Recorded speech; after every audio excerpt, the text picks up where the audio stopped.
As I began our Mass, I said that this is very special day for us. Why? Only not just the Philippines, but in any place where Catholic Filipinos are, they are definitely celebrating in some form this Santo Nino Sunday.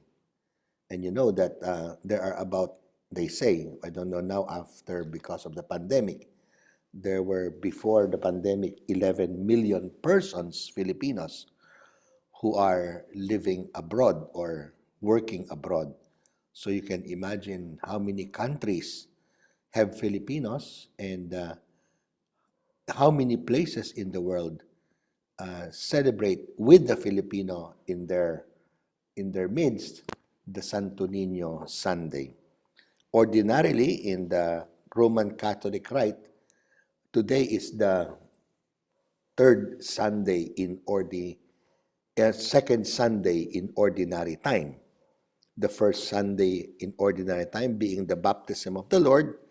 We enter now into the second week of ordinary time in the church calendar.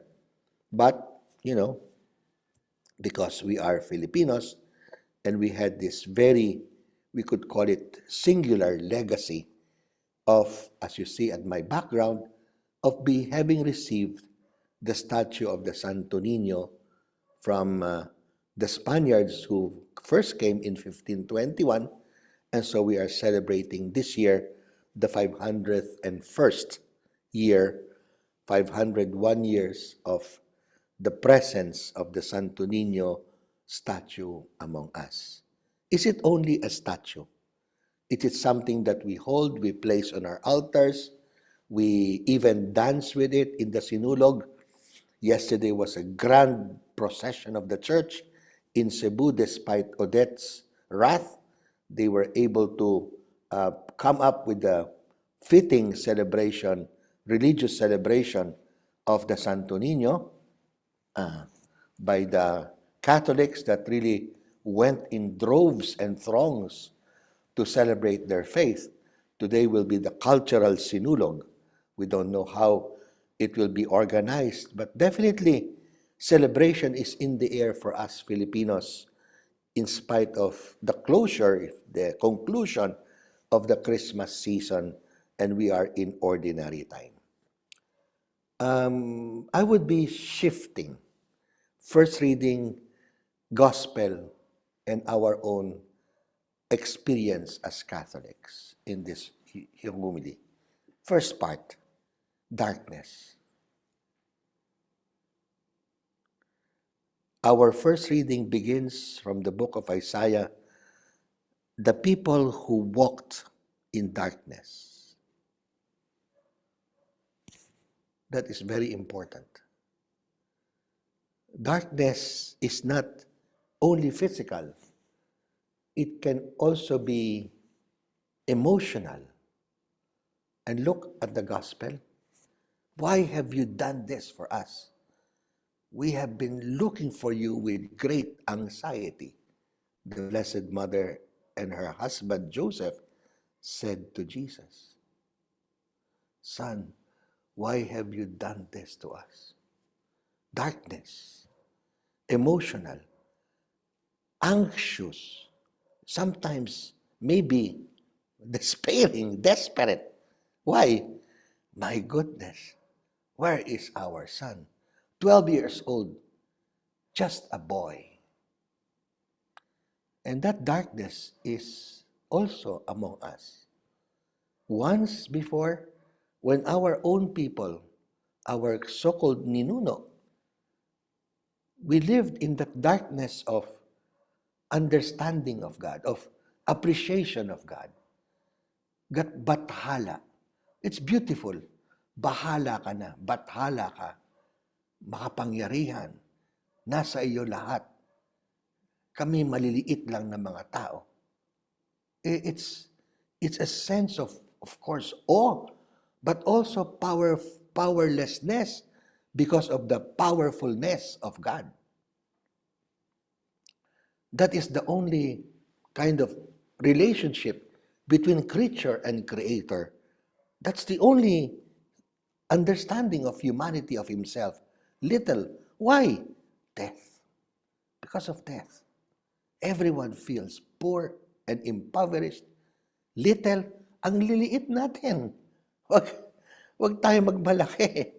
Yun sa buhay natin. Nagmamalaki, maliit. Kaya nga maliit eh. Kaya pa nagmamalaki kasi maliliit.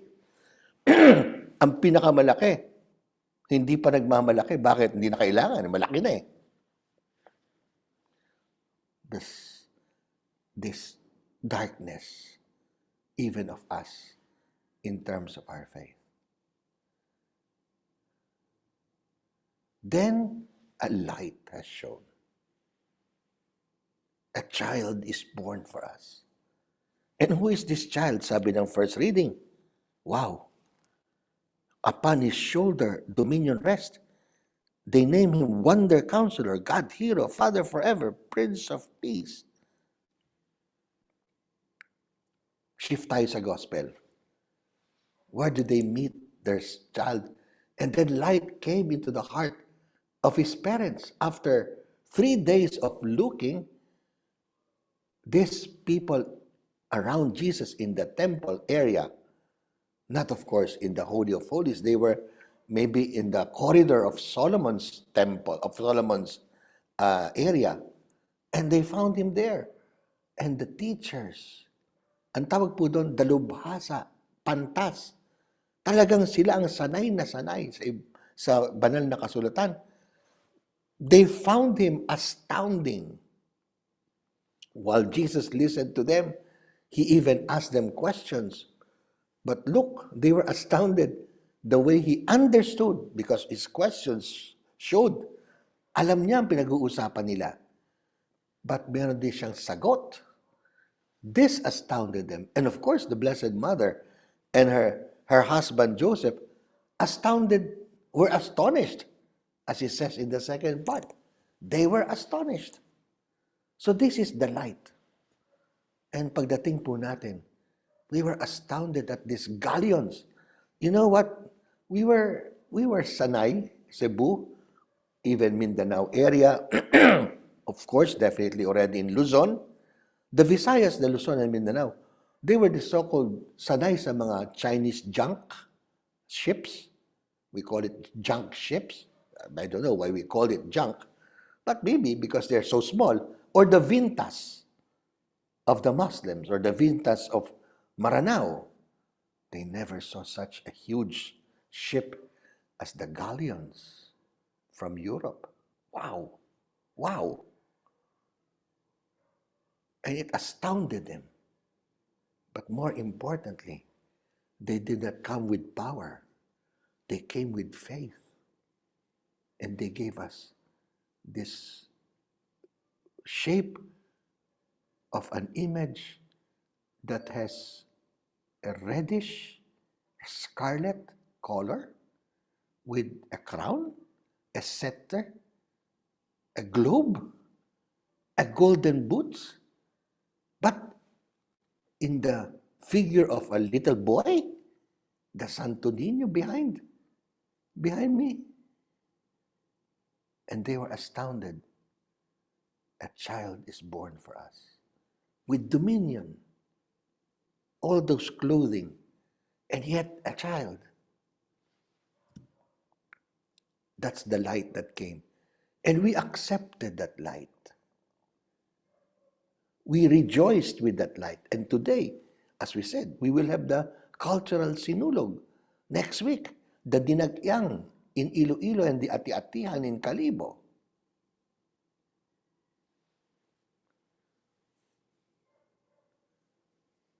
I think the gospel, together with the first reading, really finds a summary in a simple statue. We can say more about this. It could be more of a study and a conference on the implications and consequences of the Santo Nino statue for us Filipinos and for the world, theologically, and all of that. But you know, Just imagine the power and the influence of the Santo Nino, first and foremost to the Cebuanos. Experiencing Odette, they should be only in despair. They should even, quote unquote, hate God for the wrath of a typhoon like that. To this day, it's very difficult to communicate. There's no electricity in many places. They told me that they might have it 3 months after Odette. Would you not curse the divine for allowing this natural disaster to come? But why be prayerful? Why worship? Why accept and surrender? If they see a light in the dark tunnel of that disastrous moment. We are a people of hope. The Holy Father has opened the new Jubilee of the third millennium, 2025. Instead of waiting for 2050, he says, let's have the Jubilee, a pilgrimage of hope. That's the theme of 2025. Again, we will open the doors. Yes, we opened it in 2015, 16, because of the mercy and compassion, the Jubilee. It's an extraordinary, this one is an ordinary one. And in the context of our pandemic all over the world, the Holy Father says, our faith gives us the light of hope.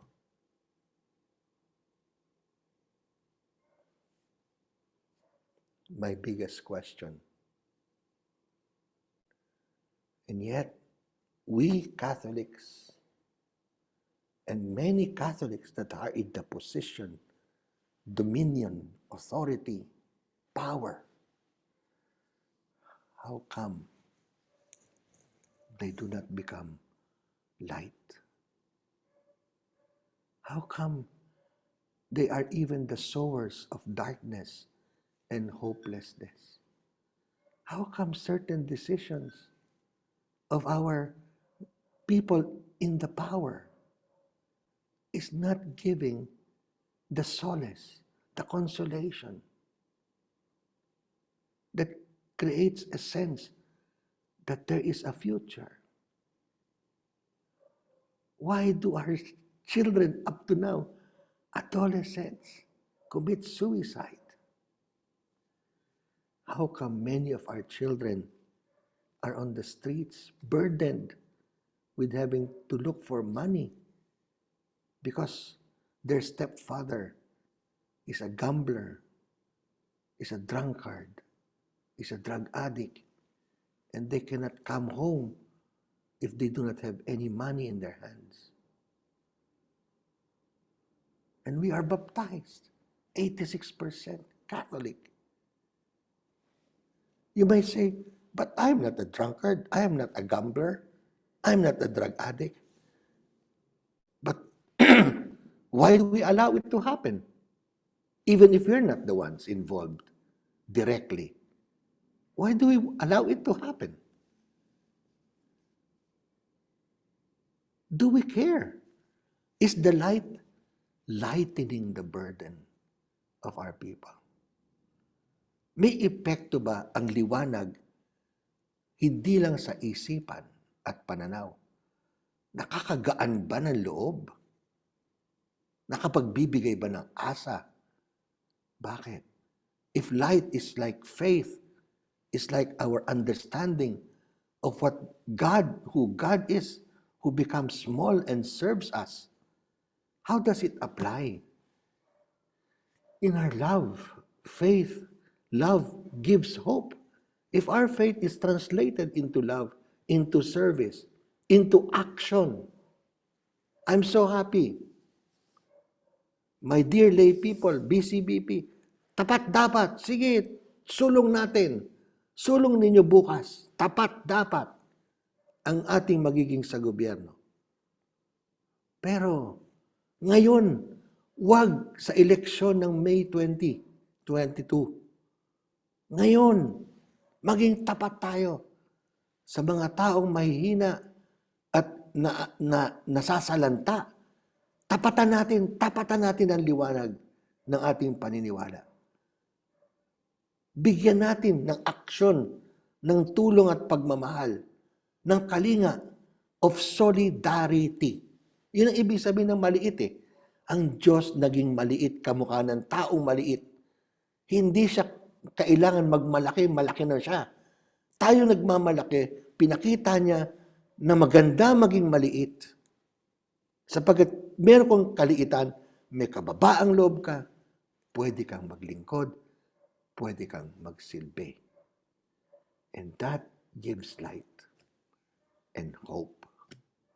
When light becomes life, life-giving action. Ito po palagay ko ang gustong sabihin sa atin. Kasi kung sa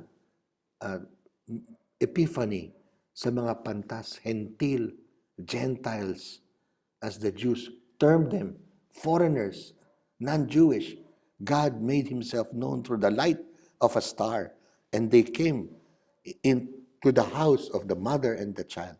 And if last week the Jews saw in the humble Jesus, whom even John the Baptist was not able to recognize to be the Christ, and yet after the baptism, when Jesus was at prayer, the Father, in a voice from heaven, with the heavens opening up, with the Spirit coming down in the form of dove, says, "You are my Son, my beloved." This is it. This is how God is. Humble, unassuming, quiet, and yet powerful in His love.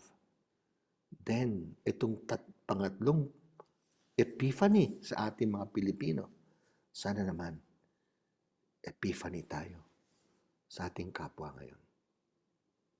Today, huwag nating isipin ang eleksyon ng May 2022. I-elect na natin, i-select na natin. Atin nang sabihin sa ating sarili, ako, magiging tapat.